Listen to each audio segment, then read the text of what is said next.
As we age, we start to see the saggy skin a little bit.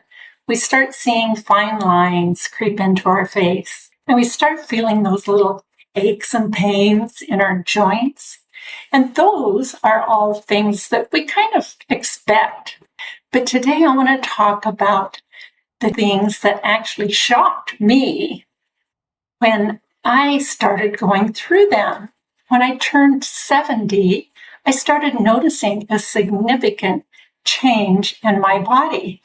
And there were changes that I saw other people go through, but I didn't think they'd ever happen to me. And I don't want to share these things with you to be complaining, because there's a lot of good in aging too. But I'm sharing these with you so that when you start reaching this age and you start seeing some of these signs, you won't be shocked or surprised like I was. In my 60s, I was still feeling pretty put together. I still looked good, at least in my mind, I thought I did. And I still felt good. I was healthy. I did a lot of strenuous hikes. And then my 70s hit. And I started noticing all these changes little by little. The first one was I started noticing a lack of energy. When I retired, I started playing a lot of pickleball, and I would play pickleball morning and night. And a couple of years ago, mostly due to scheduling, I switched from pickleball and just played it occasionally, and I started playing senior volleyball 6 days a week. I loved it. It's not as much movement, but it's a lot more stretching. My husband and I used to hike the Peralta Trail, which would take us 4 to 5 hours up and back, climbing over boulders, steep terrain.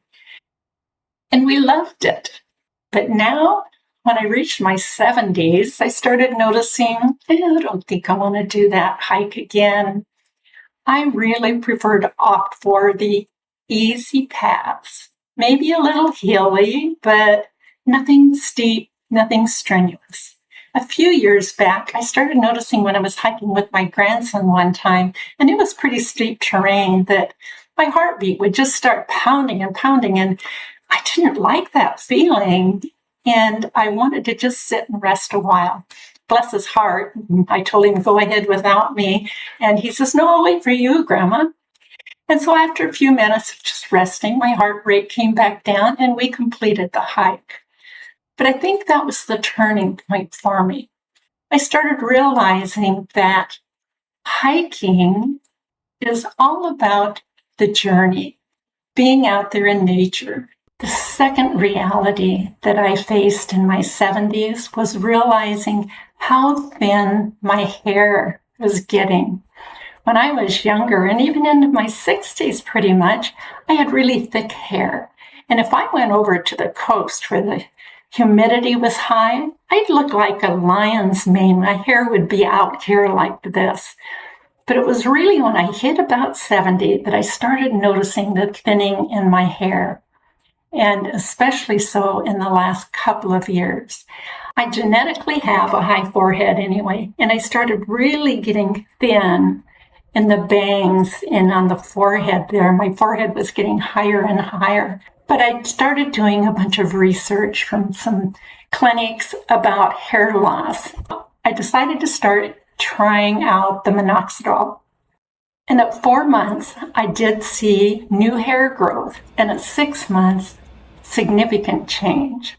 The third reality was I started seeing fine lines when I was in my 50s, 60s a little more. In my 70s, they started increasing. And just this past year, I feel like they almost doubled. And so I cringe when I look in the mirror too close, thinking, who is that woman in the mirror?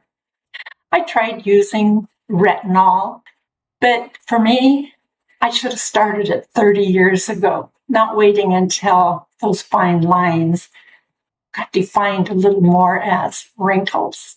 I got tired of just seeing the dry, flaky skin and not seeing any improvement, so I stopped using it. I decided Those laugh lines are a part of my character, a part of my getting older.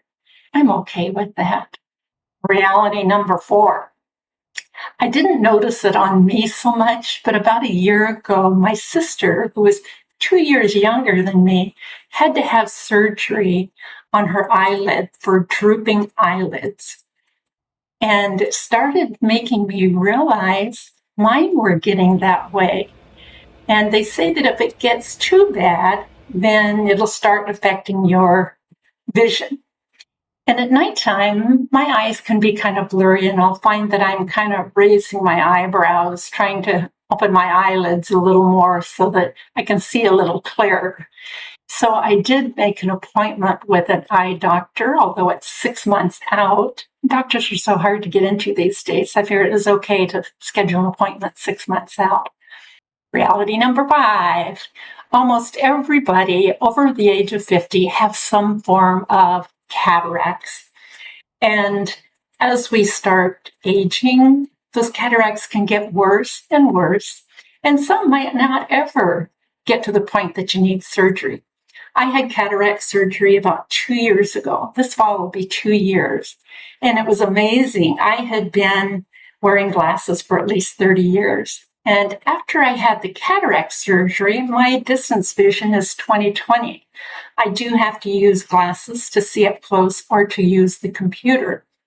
And I could have gone the extra mile and had the surgery done so I didn't have to have glasses at all. But insurance only pays for the standard surgery, and that's what I opted for.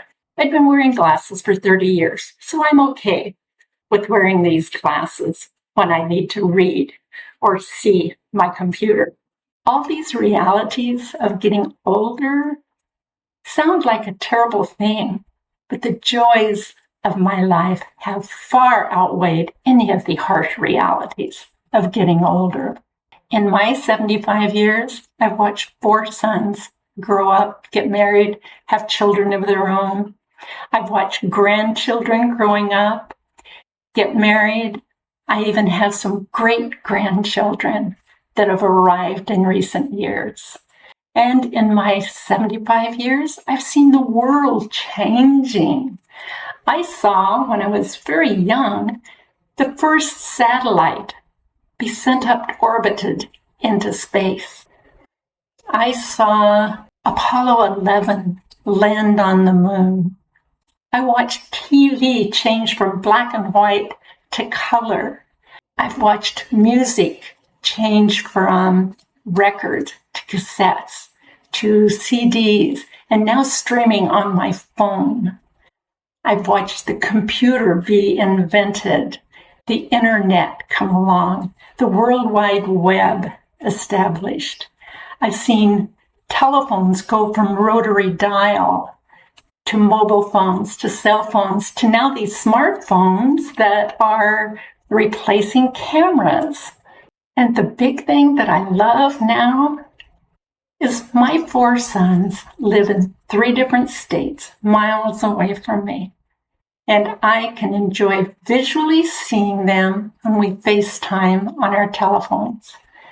It's like we're right there in the same room. I see their expressions. And now at age 75, I count my blessings every day because there's so many people that didn't make it to my age. I'm fortunate to be this age, even if I do have to go through some of those harsh realities. So if you want to hear more tips, fun stories, or just more information about living life to the fullest in retirement, then hit that subscribe button and follow along and learn how you can live your best life during your retirement years.